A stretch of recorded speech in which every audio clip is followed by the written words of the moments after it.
It's nice to see you again. Today we're going to talk about perfectionism. Being a perfectionist can be good or bad, depending on whether you are a positive perfectionist or negative perfectionist.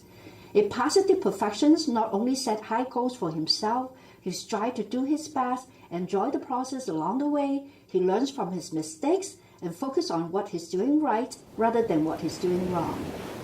He's comfortable with criticism and sees it as an opportunity for growth.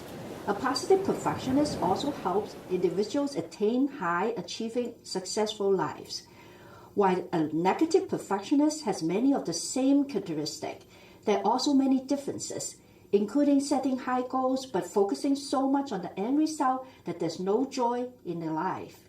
Being hypocritical towards himself and others, and focusing only on what's wrong rather than what's right. Are you a perfectionist? If so, which one do you relate to? The positive or the negative? If you relate more to the negative, you're probably a negative perfectionist. In this show, we'll be focusing on negative perfectionism. Being a negative perfectionist is damaging in many ways. Physically, you may suffer from headache, stomach cramps, or insomnia. Emotional, you may feel helpless and hopeless, thinking nothing will ever change your situation. Eventually, these feelings will turn into depression, anxiety, or compulsive obsessive behaviors. Mentally, the stress will eventually lead to burnout. You believe everything is entirely your responsibilities and do not consider other factors that may cause mistakes. Are you experiencing the above symptoms? Today's analogy story is the white wall and the blue dots. I'll use real-life scenario, not actual cases, to illustrate the meaning of the story. Hypothetical names will be added to the scenario to make them come alive. You may find yourself in some of these situations. Dr. Rita, can you tell us the white wall and blue dots story? Certainly. A painter had applied several coats of white paint to a wall, but still was unsatisfied with the job. In a fit of exhaustion, he sat down on the floor and began to lament. "What's wrong?" his wife asked. I painted this wall all morning, he replied, "but I just can't seem to cover the darn blue dots. They're everywhere. I'm so discouraged that I felt like quitting and not even trying anymore." The wife closely studied the wall, trying to see the blue dot he was talking about, but there were none to be found. All she saw was a smooth, clean white wall, flawless, no imperfections, and certainly no blue dots. She told her husband that all she saw was a clean white wall. He insists the blue dots were all over it, and he simply could not be persuaded otherwise. How does one become a perfectionist? What causes perfectionism? There are several reasons. In this show, we'll focus on parental influences, childhood trauma, and societal influences. Parental influences. How does parent raise perfectionists? I will give some examples to illustrate how parents raise kids who are perfectionists. Let's look at some hypothetical examples. Joe, Donna, and their little boy, Benny. Joe and Donna and the little boy Benny are at the airport, waiting in a long line to board the plane, and the line is not moving. Behind the counter, some commotion occurs, and then an announcement is made that the flight has been canceled due to bad weather. The father is calm about the situation and begins to check out other options. But the mother is instantly angered at the disruption. Shouldn't Benny sit on the floor to play with a puzzle? As she tries to fit the puzzle together, her irritation becomes more and more evident until he yells at him for not doing it right. In response, Benny screams and throws puzzle pieces everywhere, which exaggerated his mother even further by embarrassing her. In Benny's world, he's expected by his mom to be perfect in every way because she works with him daily using flashcards. She believes he should never make a mistake in class. His project should be perfect. His bed should be made perfectly. His room should be in perfect order. And he should behave perfectly no matter the situation. Likewise, Benny also expects perfection of himself, a goal he'll never be able to attain. As in the white wall and the blue dot story, both Benny and his mother focus only on the blue dots, the few pieces that he cannot put together, and not the white wall, the pieces he has completed. The dad finally comes to rescue and diffuse the situation. Do you see yourself in this situation? Here's another hypothetical scenario. Bill and his son Bobby. Bill and his son Bobby are also at the airport, getting ready to fly out to see Bobby's grandmother. When Bobby accidentally spills soda in his dad's pants, Bill explodes in anger. I told you not to move around so much. Now look what you did. He yelled. Bobby begins crying so loud that everyone can hear him. What a scene they are creating. Bill was brought up by a mother who constantly belittled him, telling him he would never amount to anything, and over the years he began to believe that she was right. She spanked him when he spilled the drink at the dining table. When his son Bobby spilled his soda, it reminded him of the painful feeling he had in the past, and he reacted to his son with anger exactly like his mother did to him. He knew it was painful when his mom yelled at him, but somehow he's doing the same thing to his son anyway. Bill now lives his life being critical towards himself and everyone around him. He experiences extreme anxiety in unexpected situations and has trouble achieving career goals because he's afraid of failure. When things at work don't turn out the way he expected, he will bend out of shape. Without feeling terribly pressured, he will feel like a failure all the time. Today, Bob and his family are flying to visit his mother. He's anxious because he's afraid that his mother will ridicule and embarrass him in front of his wife and kids. But now he's acting like his mother when Bobby spilled the drink. He forgets that his son has also been waiting patiently in line for a long time. It's normal for little children to move around. But instead of praising him for his patience, he yells at him for spilling the drink. Bill acts exactly like the man in the naughty story, focusing on the blue dots instead of the white wall. What an embarrassing moment he creates for himself. Maria, a quitter and a depressive perfectionist. Sitting in a restaurant at the airport is Maria, a young gymnast who's crying over getting a low score in recent competition. Maria's parents want her to do her best and continually giving her praises. They only tell her how wonderful she is and never offer constructive criticism. When her performance is less than top-notch, they tell her that they certainly expect her to do better next time. Now Maria feels bad when he gets second or third place. Her mother is trying to live out her dream through Maria's life, and her father excelled in school, so he expected Maria to also excel. They did not understand that they have contributed to this problem with unrealistic praises that by saying, "We know that you do better next time," they have created a perfectionist. Maria does not understand. No one ever wins all the time, and she demeans others when they beat her. Now she wants to quit gymnastics altogether. Maria is just like the man in the naughty story who's focusing on the blue dot rather than the white wall. Maria focused on one imperfect score, the blue dot, rather than all the good scores, the white wall, she received in the past.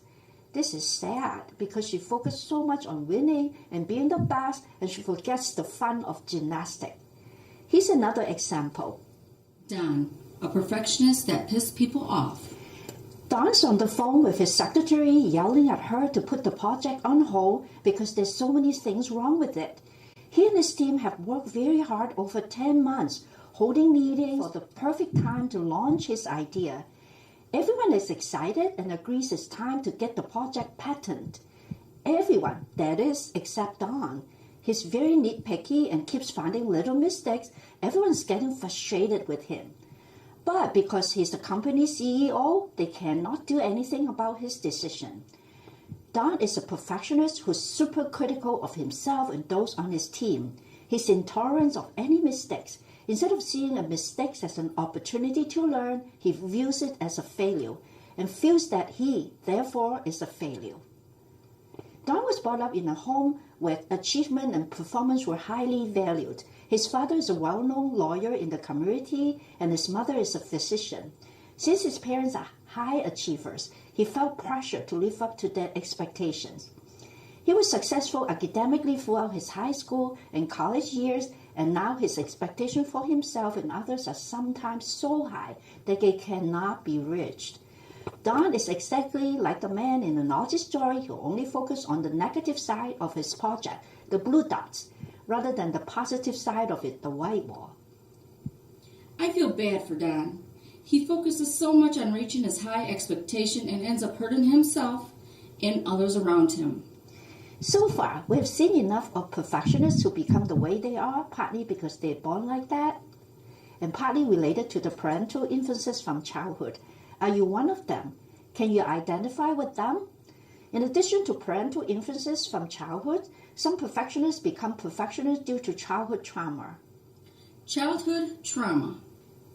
Dottie, a perfectionist affected from childhood trauma. Dottie, sitting in the airport, is trying to write something, but she's evidently very unhappy with it because she writes, then crosses it out, and rewrites it again over and over. No matter how many times he revises it, she thinks it's not good enough. Finally, she gets so upset that she throws the pen and paper into the bag and zip it up. But she thinks the bag is not completely zipped, so she checks it 4 or 5 times. She nervously taps her foot and beats her bottom lip. I wonder why this lady is so nervous. Dottie is a perfectionist, and recently her anxiety has begun causing her to develop obsessive-compulsive behaviors. Verbally and sexually abused as a child, Dottie perceives herself as dirty and evil, and she feels like she allows someone to abuse her. Instead of blaming the abuser, she blames herself. In order to cope with the abuses in childhood, she developed a coping mechanism by becoming a perfectionist. As a child, she told herself, people hurt me so I can't depend on them, so I have to do it myself. I have to do my best in everything to make the best out of myself so no one can hurt me. If I do everything well, people will love me because that's the only way I can get praises, approval from others. As an adult, she still carries the belief that her significance is based on her performance. She gets upset if things do not turn out exactly how she expects it to be, but her personal expectations are so high that she constantly fails to meet them. Although Dottie expected to earn all A's in college, she could not because some classes are very difficult. When she started working, she was unable to keep a job because she couldn't forgive herself for any mistakes she made. After she married, she became hypercritical of her husband and complained constantly about anything he did. She got mad at him if he didn't bath daily, squeezed the toothpaste from the top, looked too fat, didn't exercise, not earning enough money, didn't take his shoes off from outside, or not cleaning up after himself. The list goes on and on. She's constantly trying to change him by nagging him. Things went from bad to worse when children came along, and she decided to be a stay-at-home mom. She expected to be super mom and have super children. She gets angry and upset if kids act out in public, or if they get a C in a class, if they leave crumbs on the counter, or do not excel in sports. Because her kids sometimes fail, and because she cannot be super mom or super wife, Dottie often feels like a failure and experience anxiety and depression. The behavior described here are symptoms of her anxiety. Here's another example. Karen, the lonely perfectionist. Karen is a successful professor at a major university and spends most of her time preparing curriculum and grading papers. She's lonely and depressed because she has trouble connecting with people. She has met her only goal in life, which was to have a successful career. She has published many research papers and books. So why is she unhappy in spite of all her success? Karen was brought up in a home where both of her parents were alcoholics. She was afraid every night that they would come home drunk. Since a very young age, she took care of herself and her parents, often cleaning after them when they got sick or fell down. Because she didn't get any affection, support, or guidance, she decided at a very young age that she did not need to depend on anyone except herself. Karen studied hard and became the best student in her class. At school, she received lots of encouragement and praises from teachers, and she knew that school was where she belonged. Even though she was successful in school, she was lonely. Not knowing what kind of embarrassing behavior her parents might exhibit, she never invited friends over. Because her home life was so imperfect, Karen became a perfect student. She demanded herself to be on top of her career and graduate with honor with a teaching degree. Her high expectation then translates to expectation on her students. So often focus on what the students were doing wrong rather than what they did right, and seldom wrote positive comments on any of their papers. A large majority of the students failed her classes, and she would often wonder why they were so stupid. Because of her obsession about perfect performances, Karen became very critical of herself and others, which drove people away. In order to deal with the pain of loneliness, she just shut off her feelings and focused on climbing the ladder of success. However, once she reached the top, she still found herself all alone. No one else was following her or waiting for her. Today, she has a hard time hiding the sadness on her face. Kim, a burnout perfectionist. Kim, a teenager from Korea, writes in perfect penmanship on the plane next to me. I glance at her writing, which is absolutely perfect, like printing in a book, and ask, "How do you write so neatly?" She replied, "I like everything to be perfect," and shows me a paper she is writing for school. "Wow, your paper is excellent. It's perfect. You must be a good student." She says, "No, not really. I got a D on my last math test, and I have never gotten a D before. I'm not so sure if I can get straight A this term, but I believe that I must. I don't know why I failed this time. I'm not good in math. I must be stupid or something." I respond, "You must be under a lot of stress being the best." "Yes, I wish I don't have to be so perfect, but that's the only way I can get attention from my adopted parents," she replied. She tells me that she was adopted as a baby. She loved her adopted parents, especially her dad, but he died when she was 3. She missed him so much. Her mother remarried and have a child together with her new husband. She does not feel like she belongs to this family as she has a different last name. I'm a third wheel because my mom and new dad favor my brother. I get yelled at a lot ever since my brother was born. I even misbehave to get the attention, but then I get punished. When I entered middle school, I had a revelation in my heart. I decided that the only way to get my mom's attention was to be the best in everything so she could brag about me. I wish my adopted father was still alive. My current father does not like me. You see, the loss of her beloved adopted dad and the loss of love from her mother make her so insecure that the only way she feels she can get the approval is to be the very best. But in the process, she sacrificed tremendously. Kim is another example of someone who experienced childhood trauma and uses perfectionism to deal with it. In this recent incident of the test result, Kim is like the man in the Nazi story who only focused on the blue dots. She got a D in the class, rather than the white wall, get all A's in other classes. Another cause of perfectionism is social influences. Social influences. Angela, an anxious perfectionist. I met Angela in the cosmetics store at the airport. We're standing next to each other and she asked my opinion about a shade of lipstick. This beautiful young lady looks absolutely perfect. Her facial features are perfect and dressed like a model. I tell her the pink shade looks good on her. My lips are so thick, pink will make them look even bigger. I respond with surprise. I think the shape of your lips are perfect. When she found out I'm a therapist, she began to open up since we're standing in a quiet corner where no one can hear our conversation. She says, "You see, I'm a model and my manager wants me to look perfect. He complains about my lips all the time, so I'm very self-conscious about them. If I gain weight, he'll get upset. I have to look good or I will lose my job."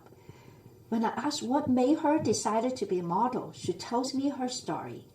When I was a little girl, my mom entered me beauty pageants. I won first places several times, and my significance became based on my beauty. I used to read magazines and dream that someday I'd look as slim and beautiful as the ladies in the magazines. Even though I'm a model now, I don't think I look good enough. My lips are too thick, my waist is too big. I do not feel good about myself. Every time I try to fix one part of my body, then I find something wrong with the other part. You see, Angela has to look perfect according to what the media portrays a beautiful girl look like. She spends her whole life trying to fix herself so she can look like the pictures in the magazines. So to give up a lot of delicious food, engage in intensive exercise, take classes, and sometimes give up doing things with her friends so she can advance her career. Even though she has realized her dream to be model, she feels very unhappy with herself. Her self-criticism trapped her into this unending journey of discovering flaws in her body. No matter how hard she tries to find flaws on her body, if it's not her lips, it will be her legs, or her stomach, or her nose. The more she wants to look perfect, the more she finds. The truth is, she's the only one who sees those flaws. Everyone else thinks she looks perfect. Angela is one of the examples of those who became who she is due to societal influences. Are you like Benny and his mom, Bill, Maria, Don, Dottie, Karen, Kim, and Angela, who are all negative perfectionists? Do you focus on seeing the blue dots rather than the white wall like a man in the analogy story?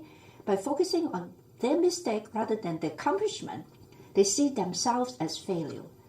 This perfectionism affects their emotional well-being, leaving them feeling angry, depressed, and anxious, that they freeze, unable to move towards their goals. Negative perfectionists set unrealistic goals that are impossible to reach, so they give up trying at the end. They have no idea. Their critical attitude pushes people away. If only they learn to focus more on what they're doing right, the white wall, rather than what they're doing wrong, the blue dot, they would be much happier. Do you tend to see blue dots rather than white wall like them? What can you do to train yourself to see the right wall? Step 1. Make sure the goal you set for yourself is realistic. If you're unsure, talk to someone you trust to see if they're realistic. Step 2. Be aware that you're seeing the blue dots by checking out your feelings. If you're feeling depressed, anxious, or angry when you make a mistake, if so, you may be looking at the blue dots, which makes you so stressed that you get stuck emotionally. Once you realize that you're in this state, you can train yourself to see the white wall. Step 3. Be aware of your thoughts. Do you have an all-or-nothing kind of attitude in any situation? If so, you're probably seeing the blue dots. If you're less than 100 perfect at anything and consider yourself a failure, you'll be unable to move forward towards your goals. Step 4. Ask yourself what's the white wall in any situation. Then record the time that you saw the white wall instead of the blue dot and count it as victories. Each victory leads to bigger victories. As you record the times when you see the white wall, you'll be encouraged and have even more victories. Hopefully, this will alter your habits of seeing blue dots. For example, Benny's mom and Bill records the time they praises their kids for the part they're doing right. Dawn learns to turn in projects that are imperfect and count how many of them get approved. Dottie learned to record time when she stopped herself for demanding everyone around her to be perfect.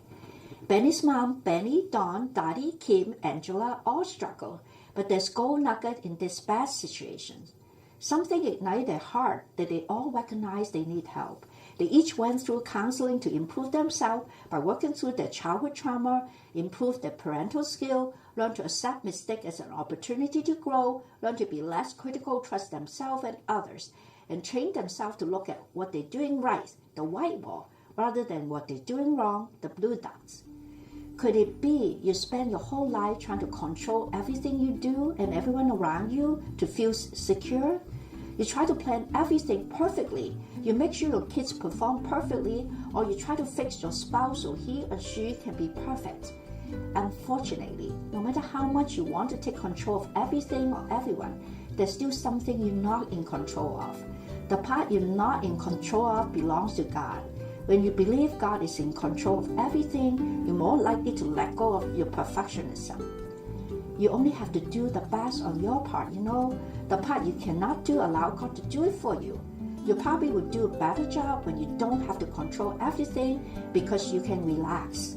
There's a Bible verse in 2 Corinthians 12:10 which says, "For I'm weak, then I'm strong." When you allow yourself to make some mistake and not be perfect, you end up being stronger.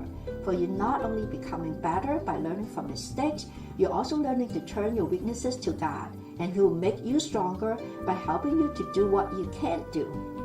Let go of the control and let God take control. you'll experience a freedom you've never experienced before. I enjoy spending time with you. Take good care of yourself for now.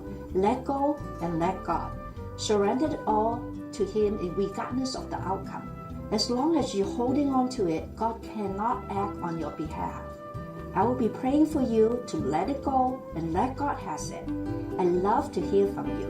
You can email me at care@dr-rita.com or call me at 517-332-6300. See you again soon.